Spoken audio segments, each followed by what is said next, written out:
அண்ணா அவர்கள் கண்ட இந்த இயக்கத்தால் தமிழ்நாடு இன்றைக்கு மேன்மையுற்று இருக்கிறது என்றால் பறந்து கொண்டிருக்கின்ற கருப்பு சிவப்பு கொடியால் ஒரு மாநில மாநாடு இன்றைக்கு இந்தியாவின் ஒட்டுமொத்த பார்வையும் திருச்சியை நோக்கி என்கின்ற அளவிற்கு மாறி இருக்கிறது என்று சொன்னால் அது இந்த திராவிட முன்னேற்ற கழகத்தால் என்கிற போது ஒரு சாதாரண மனிதன் கண்டெடுத்த பேர் இயக்கம்.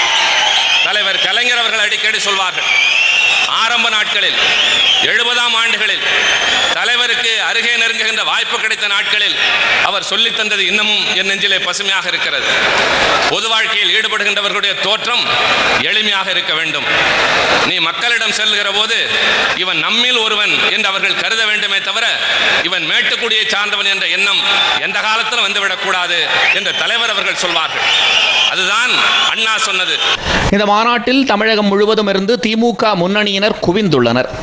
இளைஞரணி, தொண்டரணி, தொழிலாளர் அணி, மகளிர் அணி, மாணவர் அணி என லட்சக்கணக்கான தொண்டர்களும் திரண்டுள்ளனர். மாநாட்டின் தொடக்கத்தில் இறையன்பன் குத்தூசின் இசை நிகழ்ச்சி நடைபெற்றது.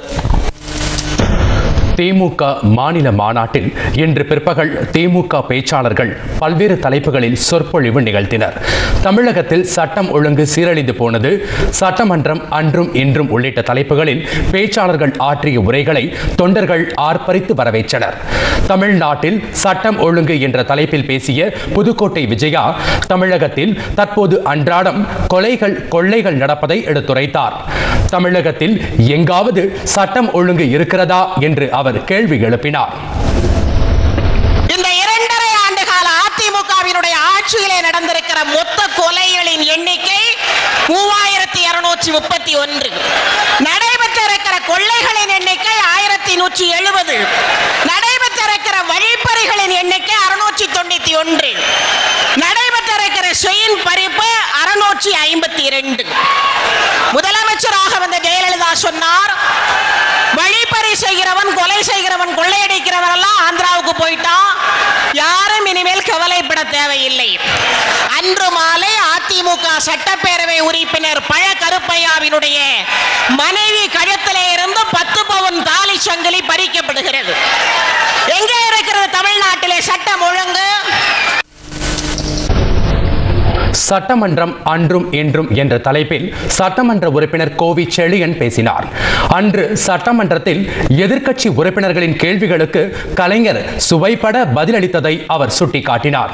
தற்போது ஜெயலலிதா ஆட்சியில் சட்டமன்ற ஜனநாயகம் எப்படி பாடாய்படுகிறது என்பதையும் கோவி செழியன் விளக்கி கூறினார். தலைவர் முதலமைச்சராக இருந்தபோது ஒரு சட்டமன்ற உறுப்பினர் சொன்னார், எங்களை ஆளுகிற 2ஆம் ராஜராஜ சோழனே என்று சொன்னார். அதில் சொன்னது தப்பில்லை. தமிழகத்தை ஆண்ட ராஜராஜ சோழன், அந்த ராஜராஜ சோழனுக்கு பிறகு தமிழகத்தை ஆளுவது கலைஞர் 2ஆம் ராஜராஜ சோழன் என்று சொன்னார். ஆனால் தலைவர் என்ன சொன்னார் தெரியுமா?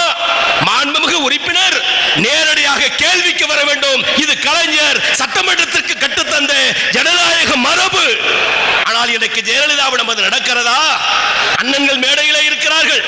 அன்னைக்கு ஒரு சட்டமன்ற உறுப்பினர் சபையில் எழுந்து தலைக்கு மேல் கையை தூக்கி அன்னை வேளாங்கண்ணி ஆதிபராசக்தி, காஞ்சி காமாட்சி, மதுரை மீனாட்சி, ரிவால்வா ரீட்டா, புல்லட் ராணி, புரட்சி தலைவி, புடலங்கா தலைவி எங்கள் தொகுதிக்கு கக்கூஸ் கட்டி தருவீர்களா என்று கேட்கிறார் ஒரு சட்டமன்ற உறுப்பினர். இது சபையா?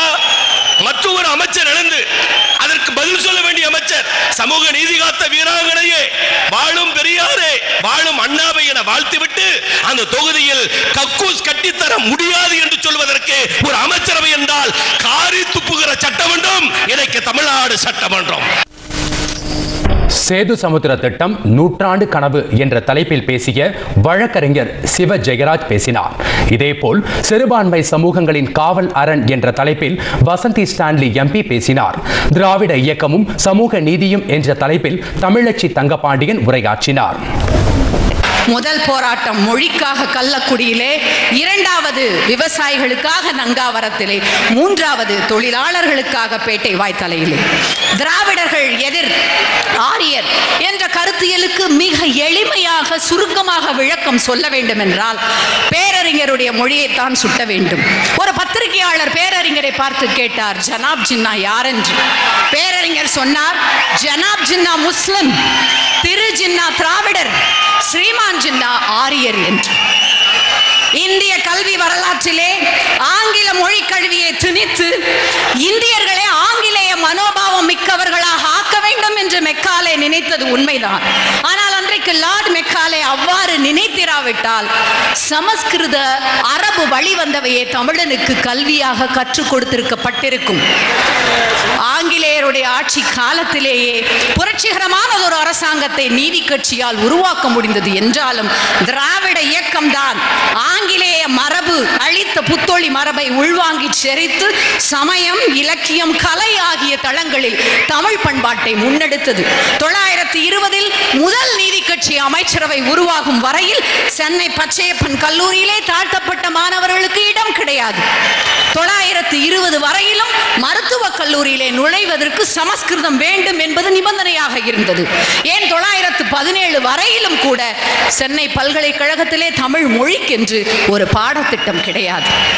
அன்றைக்கு இருந்த நிலையை மாற்றி தமிழ்நாடு பெயர் மாற்றம், சுயமரியாதை திருமணங்களுக்கு அங்கீகாரம், கலப்பு திருமணங்களுக்கு சிறப்பு சலுகை, தமிழ் தாய் வாழ்த்து பாடும் மரபு, தமிழ் எழுத்து சீர்திருத்தம், தமிழ் ஆண்டு கணக்கு, தாய் தமிழ் புத்தாண்டு, கல்லூரி வரையில் தாழ்த்தப்பட்ட பிற்படுத்தப்பட்ட வகுப்பினருக்கு இலவச கல்வி, தமிழிலே தேர்வு எழுத அனுமதி என தலைவர் கலைஞர் அவர்களால் நீளுகின்ற இந்த பண்பாட்டு புரட்சி பட்டியலிலே மனுவின் மொழியே அறமானதென்ற ஒரு நாள், அதனை மாற்றுகின்ற நாளே தமிழர்தம் திருநாள் என்று பாவேந்தருடைய வழியிலே நடைபோட்டு வருவது நம்முடைய திராவிட முன்னேற்ற கழகம் மட்டுமே.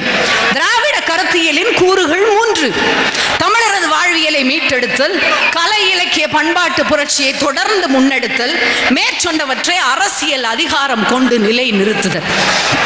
இந்த 3ஐயும் தொடர்ச்சியாக இன்றைக்கும் தமிழகத்தில் முன்னெடுத்து வருவது திராவிட முன்னேற்ற கழகம் மட்டுமே.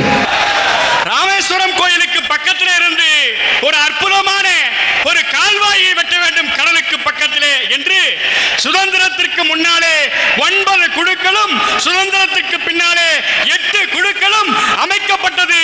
150 ஆண்டு கால கனவை நம்முடைய தலைவர் கலைஞர் தான் நான்மான கூடலிலே மதுரை மாநகரத்தில் எழுச்சியோடு பிரதமரை அழைத்து வந்து தொடங்கி வைத்து அடிக்கல் நாட்டினார்கள். தமிழனின் நூற்றாண்டு கனவு ஓராண்டு அல்ல, ஈராண்டு அல்ல, நூற்றாண்டு 150 ஆண்டு கால கனவினை செம்மொழி கண்ட நம்முடைய தலைவர் கலைஞர் நிச்சயம் நிச்சயம் நிறைவேற்றுவார் என்பதைத்தான் ஆணித்தரமாக நாம் இன்றைக்கு எடுத்து காட்டுகிறோம். இதைத் தொடர்ந்து இன்று இரவு திமுக பொதுச் செயலாளர் பேராசிரியர் க. அன்பழகன் சிறப்புரையாற்றுகிறார். அத்துடன் இன்றைய மாநாட்டு நிகழ்ச்சிகள் நிறைவடைகின்றன. முன்னதாக இன்றைய பிற்பகல் நிகழ்ச்சியின் தொடக்கமாக பிரபல திரைப்பட பின்னணி பாடகி சின்ன பொண்ணு குழுவினரின் இசை நிகழ்ச்சி நடைபெற்றது. ஊரு தரண்டிருச்சு ஒற்றுமையா கூட்டிருக்கு